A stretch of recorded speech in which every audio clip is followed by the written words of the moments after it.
এই যে আমরা দেখেছি ২০১০ সালে শহীদ প্রেসিডেন্ট জিয়াউর রহমানের মইনুল সড়কের বাসা থেকে উচ্ছেদ করা হয়েছে নানা অজুহাতে। তখন তাকে একটু জল ফেলতে আমরা দেখেছি। একজন সুদৃঢ় আ একজন রাজনীতিবিদকে চোখের জল ফেলতে আমরা দেখেছিলাম। সেই সাথে তাকে দেখেছি সহ্য করেছেন। এরপরে দেখলাম তার এক ছেলে বিদেশে মারা গেলেন, আসলেন। আরেক ছেলে বিদেশে হাজার, হাজার মাইল দূরে, ছেলে থেকে মা হাজার, হাজার মাইল দূরে। এত এত ত্যাগ, তিতিক্ষা কিভাবে একজন মা, যদি বলি মা, মা-ছেলের সম্পর্ক তো সবচেয়ে গভীর সম্পর্কের চেয়ে বড় সম্পর্ক তো আর পৃথিবীতে নেই। কিভাবে তিনি আসলে এটা সহ্য করেছিলেন? এটাও কি আপনি দেশপ্রেমের জন্য উদ্বুদ্ধ একজন রাজনীতিবিদ মনে করেন? প্রথমত আমি আপনার সাথে একমত হব যে দেশপ্রেম তো বটেই। বাট এখানে রাজনৈতিক নেতা হিসেবে তার ব্যক্তিত্ব, যে কথাটা নিয়ে আমরা বারবার আলোচনা করছি, যে পার্সোনালি কিন্তু তিনি অত্যন্ত দৃঢ়চেতা মানুষ ছিলেন। সম্ভবত মানে এটা তার একটা বড় বৈশিষ্ট্য। দেখুন, আমি কোন সংসদে মানে তাকে নিয়ে প্রচণ্ড অশ্লীলভাবে কথা বলতেছিল পার্লামেন্ট মেম্বাররা। আই এম ভেরি সরি যে এই ধরনের পার্লামেন্ট সেশন আমাদের দেখতে হয়েছিল আর কি। সম্ভবত 14 পার্লামেন্টে তিনি সংসদে উপস্থিত ছিলেন এবং সেই উপস্থিত তার সামনেই তাকে নিয়ে যেভাবে আমাদের মাননীয় সংসদ সদস্যরা অশ্লীলভাবে বক্তব্য দিচ্ছিল, তিনি একটা পর্যায়ে তাদেরকে ধমক দিয়েছেন, কিন্তু পাল্টা তিনি কোনো অশ্লীল বক্তব্য কিন্তু দেন নাই। আমি যে জিনিসটা আমি খেয়াল করলাম, আগেও না পরেও না, তিনি এই যে কথাগুলোকে তিনি ধমক দিয়েছেন, ওই মুহূর্তে তার ধমক দেওয়াটাই তার জন্য যথার্থ ছিল। এ থেকে বোঝা যায় যে তার মানসিক গড়নটা কত উঁচু মানের। এবং যেটা তিনি এই যে তিনি আমার ধারণা একজন বড় নেতা এটা বোঝেন যে রাজনীতিতে রাজনীতি যদি তিনি দেশের মানুষের জন্য করেন তো অনেক ধরনের স্যাক্রিফাইস তাকে করতে হবে। পার্সোনাল স্যাক্রিফাইস, সম্পদের স্যাক্রিফাইস, যেটা আপনি বললেন যে বাড়ি থেকে বের করে দেওয়ার বিষয়টা, অনেক ধরনের স্যাক্রিফাইস। সেই স্যাক্রিফাইসটা তো করেছেন বলেই তিনি আজকে জাতির অভিভাবক হিসেবে সবার কাছ থেকে সম্মান পাচ্ছেন। ধন্যবাদ। শাহিদ আহমেদ খান, তারেক রহমান বিএনপি ভারপ্রাপ্ত চেয়ারম্যান, তিনি আজকে এটি ফেসবুকে পোস্ট দিয়েছেন। তিনি বলেছেন তার মাকে যারা শোক, তার মায়ের জন্য যারা শোক প্রকাশ করেন তাদের কাছে তিনি চিরকৃতজ্ঞ ধরনের কথা বলেছেন। এবং তিনি লিখেন তার মা বিএনপি চেয়ারপারসন বেগম খালেদা, অনেকের কাছে তিনি ছিলেন দেশের নেত্রী, আপসীন নেত্রী, অনেকের কাছে গণতন্ত্রের মা, বাংলাদেশের মা। আজ থেকে গভীর শোকাহত এমন একজন পথ প্রদর্শককে হারিয়েছে। যদি বলি দলের পথ প্রদর্শকও যদি আমরা ধরি, দেশের পথ প্রদর্শক হয়তো প্রদর্শন তো তিনি করেছেন, তিনি যেহেতু ক্ষমতায় ছিলেন, দেশকে পথ নির্দেশনা দিয়ে দেশকে সামনের দিকে এগিয়ে নিয়ে গেছেন। এই পথ প্রদর্শক হারিয়ে বিএনপি কোথায় গিয়ে দাঁড়াতে পারবে বা কোথায় গিয়ে দাঁড়াবে? জি, ধন্যবাদ। বিএনপির রাস্তাটা কিন্তু বেগম খালেদা জিয়া অলরেডি রচনা করে গেছেন। অর্থাৎ আমরা যদি এভাবে চিন্তা করি যে কিভাবে একটা দল চালাতে হয় এবং বিভিন্ন সন্ধিক্ষণে সংকটে কি করে এই সংকট মোকাবেলা করতে হয়, এই ধরনের অসংখ্য নজির কিন্তু বেগম খালেদা জিয়া দৃষ্টান্ত হিসেবে রেখে গেছেন। এই দৃষ্টান্তগুলো যদি বিএনপি ফলো করে, আমার মনে হয় যে এই বেগম খালেদা জিয়ার যে সূচিত যে ধারা, এই ধারা অনুযায়ী দলটি সামনের বিচ্যুত দিকে হওয়ার কোনো কারণ নাই এবং বেগম খালেদা জিয়াকে অনুসরণ করলেই হবে। যে এটাই একটা যথেষ্ট। প্রশ্ন আমাকে আপনাকে করার খুবই ইচ্ছা, সেটা হচ্ছে যেহেতু ফেসিস্ট আমলে বিগত সরকারের ১৭ বছরের আমলে তার বিরুদ্ধে দুর্নীতির ৫টা মামলা, সবটা ২৫টি মামলা তার বিরুদ্ধে আছে। সেই মামলাগুলো আপনি প্রত্যক্ষ করার সুযোগ আপনার হয়েছে আদালত পাড়ায়। কি দেখেছেন আসলে সেই মামলাগুলোর ভ্যালিড কেমন? যদি বলি সেই দুর্নীতির কথা, Zia orphanage trust, Zia charitable trust, এই যে মামলাগুলো দিয়ে তাকে ১০ বছর ৭ বছর কারাদণ্ড, নগদ টাকা জরিমানা ১০ লাখ টাকা, এইগুলো দিয়ে আসলে একজন রাজনীতিবিদকে কি স্টপ করা গেছে বা স্টপ করা যায়? কি বলবেন?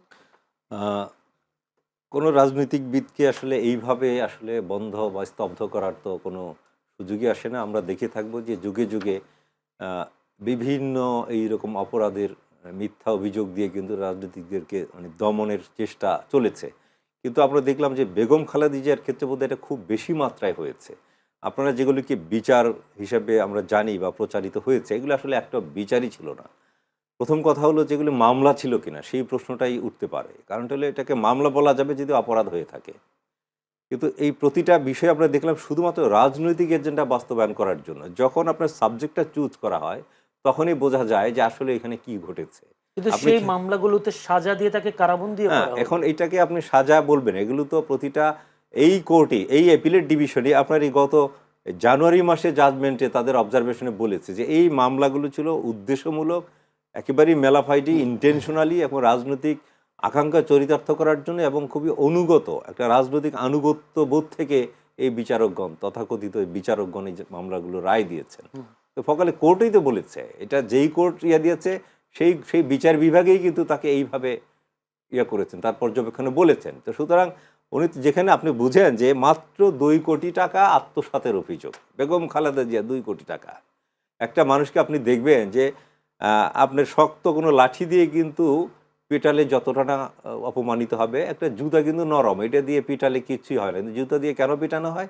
তাকে অপমান করার জন্য।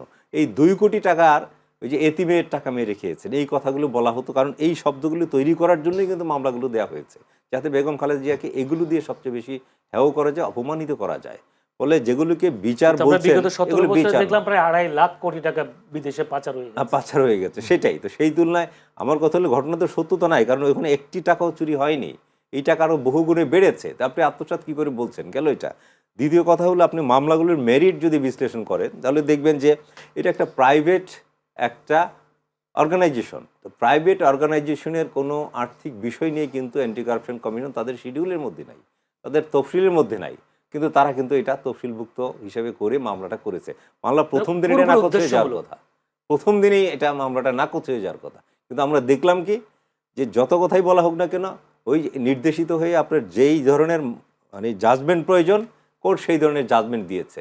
তখনকার সরকার, ফেসিস্ট সরকার, যা চেয়েছে কোর্টের কাছে তাই দিয়েছে। তো ফলে এটাকে আপনি কেন বিচার বলবেন? এটা একটা বিচার মঞ্চায়ন বলা চলে এটাকে। হ্যাঁ, এটাকে বিচার বলা যেতে পারে না কোনোভাবে। হ্যাঁ, ধন্যবাদ ডক্টর সাব্বির আহমদ স্যার। দেশের স্বাধীনতা সার্বভৌমত্ব রক্ষায় বেগম খালেদা জিয়ার ভূমিকা যদি আপনাকে আলোচনা করতে বলি, বিশ্লেষণ করতে বলি, কি বলবেন?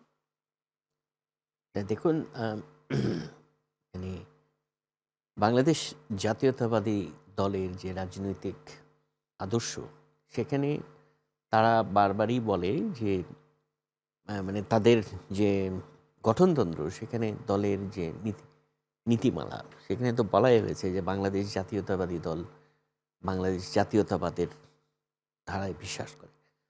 যাই হোক, আমি সেই প্রসঙ্গে না বলে আমি যদি বলি যে এই যে সাম্প্রতিক সময়ে আপনি দেখেন যে ভারত থেকে পুশ ব্যাক করা হয়েছে বাংলাদেশ, বিভিন্ন সময়ে বিভিন্ন বর্ডার দিয়ে করা হয়েছে। আমি ছোট্ট একটা উদাহরণ দিয়ে ওই প্রসঙ্গে যেতেছি। 1991 থেকে 1995, তখন খালেদা জিয়া প্রধানমন্ত্রী, যতবার পুশব্যাক করার চেষ্টা করা হয়েছে একবারও কিন্তু সফল হয় নাই। সেই রেকর্ডটা কিন্তু আছে, বিভিন্ন লিটারেচারে আপনি এগুলো পাবেন। যতবার ইন্ডিয়া চেষ্টা করেছে, এইবার কিন্তু সফল হয়েছে ইন্ডিয়া ক্ষেত্র বিশেষে। মাত্র একটা কেস দেখলাম যেটা তাদেরকে আবার ফেরত পাঠাতে বাধ্য হয়েছে আর কি। আমি ওনার ওই টাইমটা বলতেছি, ওই টাইমে ধরুন যে ভারতের সাথে পানির হিস্সা নিয়ে কিন্তু বিএনপি আন্তর্জাতিক পর্যায়ে গেছে, তাই না? তার মানে কি, মানে এই যে দুইটা ছোট্ট ঘটনা থেকেই তো আমরা বুঝতে পারি যে মানে তিনি দেশের স্বাধীনতা এবং সার্বভৌমত্বের ব্যাপারে কতটুকু সেন্সিটিভ ছিলেন, কতটুকু তিনি গুরুত্ব। এবং তার সময়ে ওই যে পার্বত্য চট্টগ্রামের সংকট নিয়ে যে নেগোসিয়েশনটা আলটিমেটলি চুক্তিতে পরিণত হলো পরবর্তী, এই নেগোসিয়েশনটা তো ওনার সময় থেকেই শুরু হয়েছে। এটারই তো চূড়ান্ত পরিণতি গিয়ে ফাইনাল হলো 97-এর যে চুক্তি। কিন্তু প্রক্রিয়াটা শুরু করে দিয়েছেন কিন্তু তারাই। সৈয়দ আহমদ খান, বিএনপির যুগ্ম মহাসচিব অর্থাৎ সিনিয়র যুগ্ম মহাসচিব রফিক কবির রিজভী আজকে বলেছেন, সংকটে শোকে মাথার উপর যেমন ছায়া থাকে, আজ পুরো জাতি সেই ছায়া হারিয়ে ফেলল। সেই ছায়া কি আবার কেউ ছায়া দেওয়ার জন্য কে আসবে ভবিষ্যতে? কি আসবে এক হলো যে ছায়া তো অবশ্যই জায়গা শূন্য থাকে না কখনো, জায়গা পূরণ হয়ে যায়, স্থান স্থান পূরণ হয়ে যাবে। আমাদের উপমহাদেশের রাজনীতির যে পরিভাষা বা রাজনীতির যে গতি প্রকৃতি আমরা দেখি, সেখানে দেখি যে পরিবার কেন্দ্রিক যে রাজনীতিটা চলে আসছে, এবং আসলে এইটার বিকল্প আমরা দেখিও না। কারণ আমরা একজনের মধ্যে, স্ত্রীর মধ্যে কিন্তু আমরা জিয়াউর রহমানের, বেগম খালেদা জিয়ার মধ্যে আমরা জিয়াউর রহমানকে খোঁজার চেষ্টা করেছি। একইভাবে আমরা জিয়াউর রহমান এবং বেগম খালেদা জিয়ার যে উত্তরসূরি, তার সন্তান, তার ছেলের একমাত্র ছেলে যিনি আছেন, হ্যাঁ, তার মধ্যে আমরা এখন জিয়াউর রহমানকে এবং বেগম খালেদা জিয়াকে খুঁজব। তো ফলে এই রাজনৈতিক আপনার এই যে দলটাকে ধরে রাখা বা এই যে ছায়া খোঁজা, এইটা কিন্তু আমরা তার পরিবারের মধ্যে, জিয়ার পরিবারের মধ্যে আমরা খুঁজতে পারি। এর বাইরে কিন্তু আমরা আসলে যাওয়ার কোনো আরেকটা জিয়াউর রহমান, আরেকটা বেগম খালেদা জিয়া কিন্তু আমরা দেখি না। ফলে যখনই আমরা তাদের আদর্শ আমরা খুঁজব, তাদের রাষ্ট্র পরিচালনার যে নীতি, তাদের যে পদ্ধতি, সেটা যদি আমরা খুঁজব, তাহলে আমাদের তার পরিবারের কাছেই যেতে হবে। ফলে আমরা কিন্তু তার পরিবারের মধ্যে সেই ছায়াটা আমরা খুঁজে পেতে পারি। জি। হ্যাঁ, আমি আসলে এই বিষয়ে একটা বিষয় আগের প্রসঙ্গে একটা কথা বলতে চাই, যেটা আপনি সাবির ভাইকে প্রশ্নটা করেছিলেন যে তিনি চোখের পানি ফেলেছেন। বাট আমরা কিন্তু দেখেছি যারা কোর্টে ছিলাম, চোখের পানি ফেলেছেন এটা উনি এই কারণে ছিলেন যে এই বাড়িতে আসলে জিয়াউর রহমানের স্মৃতি স্মৃতি ছিলেন। রয়েছে। হ্যাঁ, এইটা একটা বিশাল একটা মানসিক আঘাত ছিল ওনার পিতে। কিন্তু আমরা কিন্তু ভিতরে দেখেছি কোর্টে, আমার মনে আছে যে ক্যাঙ্গারু কোর্টে একবার কোকো অসুস্থ, তাকে স্ট্রেচারে করে নিয়ে আসা হলো এবং এনে তাকে একটা হুইল চেয়ারে বসানো হলো। তাকে যখন প্রথম কোর্টে তোলা হলো, তখন আহ, কোকোর কপালে একটা চুমু খেয়েছিলেন বেগম খালেদা জিয়া, এবং এরপরেই কিন্তু কোকোর সাথে, জীবিত কোকোর সাথে বেগম খালেদা জিয়ার আর দেখা হয়নি। তা আমি ওই দিন ওই ঘটনাকে আমি একটা হেডিং করেছিলাম, দ্য লাস্ট কিস, অর্থাৎ এইটাই ছিল কোকোর কপালে বেগম খালেদা জিয়ার শেষ চুম্বন। এই লাস্ট কিস একটা বিখ্যাত ছবি আছে, আমরা জানি। তো একেবারেই সাংঘাতিক ঐতিহাসিক একটা ব্যাপার। তো ফলে ওখানে কিন্তু তাকে আবেগপ্রবণ হতে দেখেছি, সেখানে মায়ের ভূমিকা আমরা দেখেছি। এই কোর্টের এর মধ্যে থেকেও কিন্তু মাতৃত্ব আমরা দেখেছি।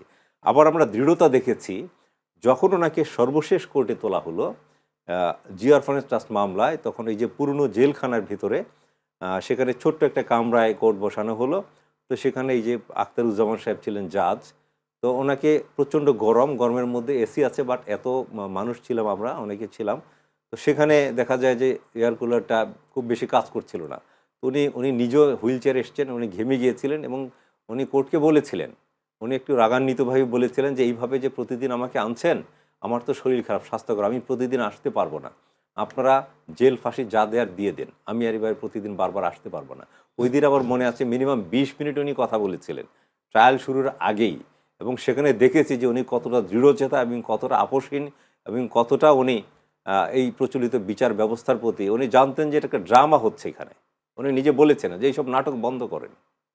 আমরা এরপরে কিন্তু আর বেগম খালেদা জিয়াকে আর কোর্টে তোলা হয়নি, এবং তার পক্ষে আইনজীবী হাজিরা দিবেন এই বিষয়টা আদালত সেদিন মঞ্জুর করেছিলেন।